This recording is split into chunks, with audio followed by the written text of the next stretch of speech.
RTS Info, Benoît Cornu. Dès lundi, seules les personnes vaccinées ou guéries pourront entrer dans les restaurants et les espaces de culture, de sport ou de loisirs. Le Conseil fédéral a annoncé aujourd'hui qu'il allait mettre en place la dite règle de la 2G, ceci dans le but de protéger les structures hospitalières de l'effondrement.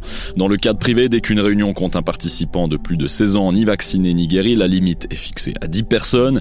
Elle passe à 30 si tous les adultes sont vaccinés ou guéris et à 50 à l'extérieur. En outre, le télétravail redeviendra obligatoire dès lundi donc. Une loi CO2 sans taxe, la ministre de l'Environnement Simonetta Sommaruga a présenté cet après-midi le nouveau projet mis en consultation. Contrairement à la loi sur le CO2 rejetée l'été dernier, le Conseil fédéral mise plutôt sur des incitations cette fois-ci. Une enveloppe de 3 milliards de francs est prévue pour l'assainissement des bâtiments. Le gouvernement souhaite aussi promouvoir le développement des infrastructures destinées aux voitures électriques. Ce projet est mis en consultation jusqu'en avril.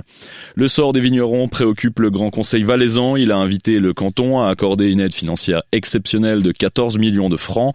De mémoire de vigneron, jamais une récolte n'aura été aussi faible, indiquait en novembre l'interprofession. Le vignoble a été durement frappé par le gel, la pluie, les attaques de mildiou et des épisodes de grêle par endroits. Le rendement est en baisse de 40% par rapport à 2020. Au Gabon, le gouvernement a demandé à la justice d'ouvrir une enquête pour des agressions sexuelles, a annoncé aujourd'hui le ministre des Sports.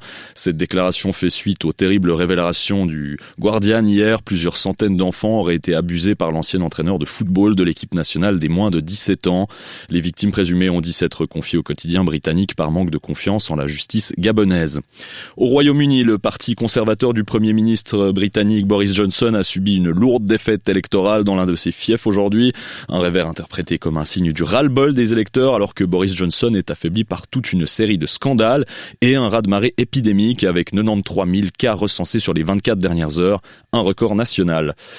Les vapoteurs ne devraient pas échapper à l'impôt. Le Conseil fédéral a mis en consultation un projet prévoyant de taxer les liquides consommés dans les cigarettes électroniques. La facture sera moins élevée que pour les cigarettes traditionnelles car l'impôt doit tenir compte du potentiel moindre de nocivité des e-cigarettes. Cinéma, la star australienne Cate Blanchett recevra le 25 janvier 2022 un César d'honneur pour sa carrière et ses engagements, ont annoncé aujourd'hui ses organisateurs. L'actrice et la productrice de 52 ans a notamment remporté 2 Oscars pour ses rôles dans The Aviator et Blue Jasmine. Elle se verra remettre le prix pour l'ensemble de sa carrière et sa personnalité absolument remarquable. Football, l'Inter Milan et Christian Eriksen se sont mis d'accord pour mettre fin au contrat de l'international danois, a annoncé le club aujourd'hui. Le joueur de 29 ans avait subi un arrêt cardiaque pendant l'Euro cet été et porte depuis un défibrillateur, un dispositif contre-indiqué pour la pratique du football en Italie, mais autorisé dans d'autres championnats. Ski, chez les hommes, le Norvégien Alexander Amod Kilde s'est adjugé le Super G de Val Gardena, une épreuve comptant pour la Coupe du Monde. Côté suisse, Beat Feuz et Stefan Rogentin se sont classés respectivement 4e et 5e. Et puis la contre-performance de Marco Odermatt qui finit 24e seulement. Et on termine avec la météo. Le stratus de ces derniers jours restera bien installé sur le plateau, en Ajoie, dans le Chablais et en Vallée centrale, avec des limites supérieures fluctuant entre 1200 et 900 mètres environ. Au-dessus, le soleil, température maximale entre 1 et 4 degrés. Une bise au nord des Alpes de faible à modérée qui soufflera jusqu'à lundi. Sinon, on peut s'attendre à vivre le même temps jusqu'en milieu de semaine prochaine. Espace 2,